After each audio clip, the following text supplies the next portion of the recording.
I could feel it. The coldness creeping up my spine, the pressure of something watching me from the back seat, inching ever closer. The world outside the car was nothing but a void, empty, lifeless, like the parking garage itself was holding its breath, waiting. It felt like the air had thickened. It was heavier now, harder to breathe, like something was pressing down on my chest. My heart was thumping in my ears, so loud it drowned out the faint scraping sound. It started slow at first, like the wind against metal, but then it grew. Faster, more urgent. Something was outside, near the driver's side, scratching, clawing at the door. I dared not look. Not yet. I tried to steady myself, pressing my palms against the steering wheel, my fingers gripping it so tight I thought I might snap it in half. The keys dug into my palm like an anchor to reality, but even that wasn't enough to keep me grounded.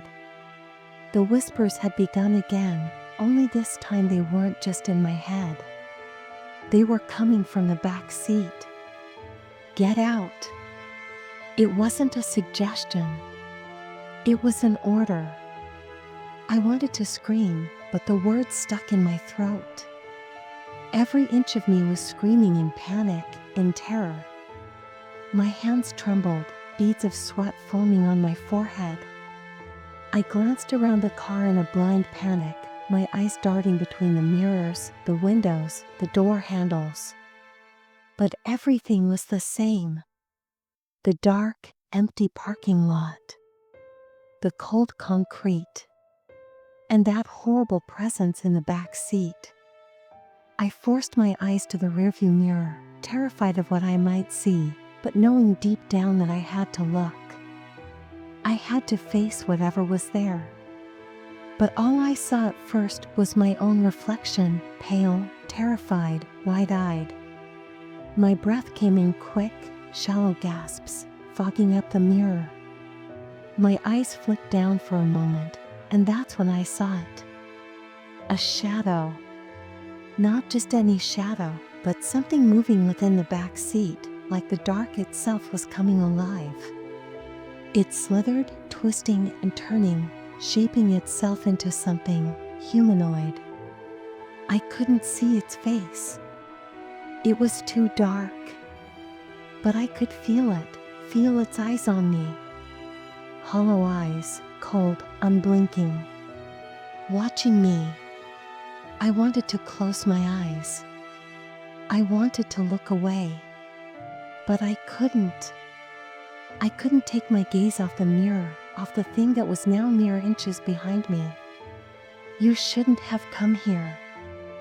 The voice was inside my head again. It was a voice I didn't recognize, but it was there, clearer this time, more forceful. It was speaking directly to me. I could feel it in my bones, in my very soul. I wasn't just seeing this thing, I was connected to it.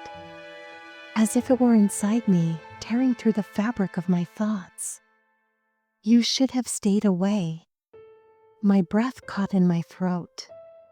My heart was hammering so loudly, I thought it might burst. I couldn't think. I couldn't breathe. I couldn't move. All I could do was sit there, paralyzed, feeling the weight of its presence pressing down on me. The thing's form in the back seat began to solidify, becoming clearer now. A figure, twisted and unnatural, hunched low, as though it were crouching just out of sight, waiting.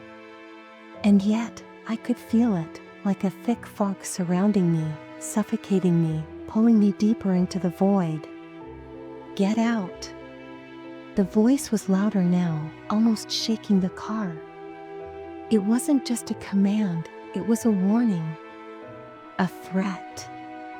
And I knew that if I didn't leave, if I didn't escape, I would never leave this place alive. But something was holding me back. Was it fear? Or was it the thing in the back seat that had begun to take hold of me? It didn't matter. Nothing mattered anymore. The only thing I knew for sure was that I couldn't stay here. I couldn't be here. Not with it.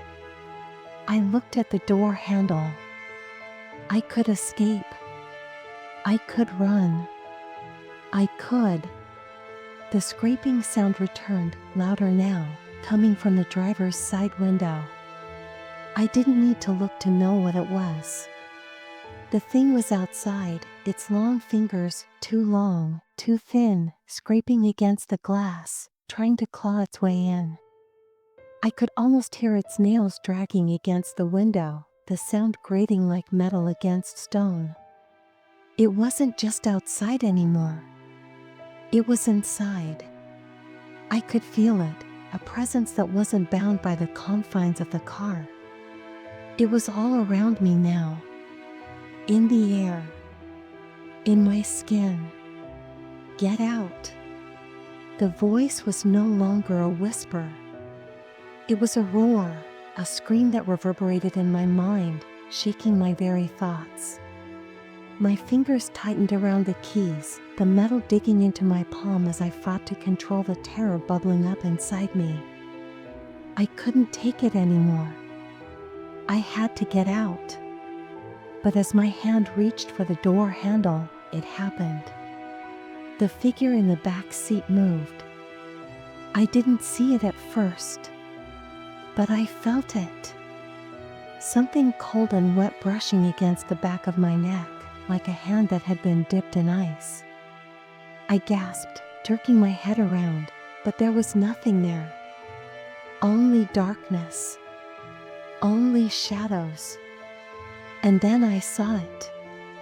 In the reflection of the side mirror, I saw its face. Pale, twisted, hollow. A grin that stretched impossibly wide. I froze. It was standing right behind me now, so close I could feel its breath on my neck. Cold. Icy. I turned back to the mirror. The figure was there, but not in the way it had been before. It was taller now. Twisted. It seemed to loom over me, its long arms reaching for me, its eyes glowing a sickly yellow. I tried to scream, but the sound wouldn't come. I was trapped. There was nowhere to go. The doors were locked. The windows were closed. I was stuck, trapped in this tiny space with it. With them. More shadows started to move around me. They weren't just figures anymore. They were things. Things that crawled, slithered, and twisted, pouring out from the darkness like oil, filling every corner of the car, crowding around me. Come closer. The voice was no longer in my head. It was everywhere. Around me. The air itself seemed to be speaking to me. My skin was crawling, my heart threatening to burst out of my chest. I looked at the rearview mirror. It wasn't a mirror anymore. It was a portal, a dark, yawning void that seemed to pull at me, beckoning me closer. You should have stayed away. And then, in that moment, I understood. This wasn't just a parking lot. It was a prison. A trap. I had been drawn here, lured into its grasp. And now, there was no escape. There never had been. The door opened. Slowly. With a creak. I didn't want to look. But I had to. The thing was waiting for me outside.